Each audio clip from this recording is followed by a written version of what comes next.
Hello everyone, आज की इस वीडियो में मैं आपको करवाने वाली हूँ क्लास 7th का कोऑर्डिनेट जियोमेट्री। कोऑर्डिनेट जियोमेट्री में मैं सबसे पहले आपको कराऊंगी एक इंट्रोडक्शन, मतलब थोड़े से इनके छोटे छोटे फॉर्मूले जो हैं इस चैप्टर में पहले मैं आपको वो करवाऊंगी। उसके बाद फिर मैं आपको बताऊंगी कि क्वेश्चंस को कैसे आइडेंटिफाई करेंगे, कौन कौन सा फॉर्मूला किस में लगाना है। इसीलिए मैं आपको फॉर्मूले नाम से करवाऊंगी। नाम से कैसे? जैसे डिस्टेंस फॉर्मूला। डिस्टेंस फॉर्मूला क्या होता है हमारे इस चैप्टर के अंदर? सबसे पहले डिस्टेंस फॉर्मूला। डिस्टेंस फॉर्मूला क्या होता है? इज इक्वल अंडर रूट, थोड़ा बड़ा सा अंडर रूट बनाना है, x2 माइनस x1 का whole square plus y2 minus y1 का होल स्क्वायर। ठीक है, ये होता है हमारा डिस्टेंस का फॉर्मूला। अब नेक्स्ट फॉर्मूला है mid point formula. Mid point का फॉर्मूला मैं भी आपको समझाऊंगी भी कि मिड पॉइंट जो है वो आप कहाँ पे यूज़ करेंगे, कौन से क्वेश्चन की कंडीशंस बनेंगी जहाँ पे आप उनको यूज़ करेंगे। तो मिड पॉइंट का आपका फॉर्मूला होता है x1 प्लस x2 का हाफ, ठीक है, कॉमा y1 प्लस y2 का हाफ। ये होता है आपका मिड पॉइंट फॉर्मूला। उसके बाद हम चलते हैं नेक्स्ट फॉर्मूले, सेक्शन फॉर्मूले पर। अब हम देखते हैं next section formula. Section formula होता है mx plus mx upon m1 plus m2। ठीक है, मैंने ये फॉर्मूला पहले सिर्फ आपके लेटर्स लिखे हैं mx करके। अब मैं आपको बताऊंगी फॉर्मूला याद कैसे करना होता है। पहले आपको लिखना है mx, नीचे भी m1 m2, फिर my प्लस my अपॉन में m1 और m2। अब मैं बताती हूँ कैसे याद करना है। आपको यहाँ पे लगाना 12 21, नीचे 12, फिर ऐसे 12 21 और ये 12। आप ऐसे नंबर याद रखें इनके 12 21 12 12 21 12 और mx नीचे m1 m2 है ही आपके ऑलरेडी। तो इस तरीके से आप इस सेक्शन फॉर्मूले को इजीली याद कर सकते हैं। ठीक है, अब आपका एक लास्ट फॉर्मूला इस चैप्टर का वो है कौन सा? Distance from origin.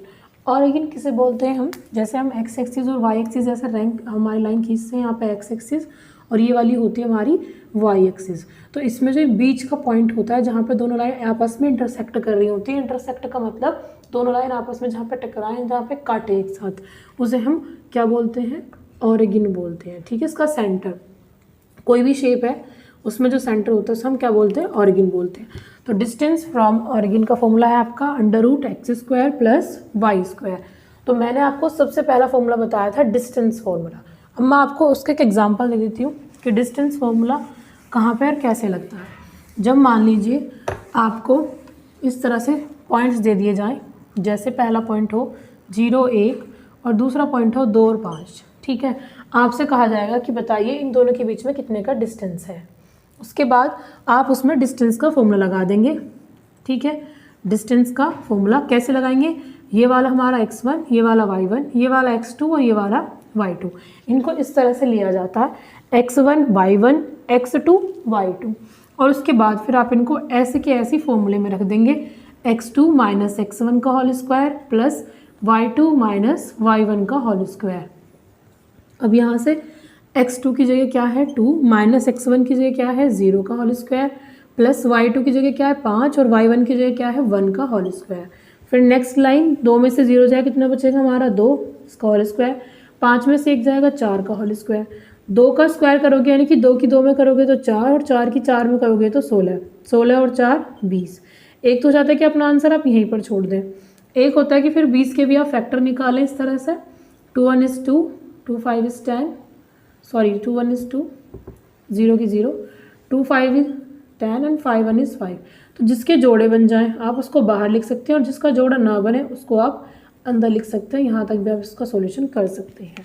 ठीक है, तो ऐसे जो पॉइंट्स आ जाएं या फिर कोई भी इस तरह की शेप दे दी जाए आपको, जैसे कोई ट्राइंगल है, ठीक है, आपसे उसमें ये पूछ ले जाए कि भाई कॉलिनियर है या नहीं है, या फिर ये आप किसका पैरामीटर बताइए, इस तरह के कभी भी क्वेश्चन आए कि बताइए इस ट्रायंगल का पैरामीटर क्या होगा। तो उसमें क्या करेंगे आप? पहले इन दोनों के बीच में डिस्टेंस फॉर्मूला, फिर इन दोनों के बीच में डिस्टेंस फॉर्मूला, फिर इन दोनों के बीच में डिस्टेंस फॉर्मूला। ठीक है, अगर पैरामीटर पूछा जा रहा है तो फिर तीनों को जोड़ देंगे आप आंसर आने के बाद। जब आपके आंसर आ जाएंगे इस तरह से तीनों को जोड़ देंगे।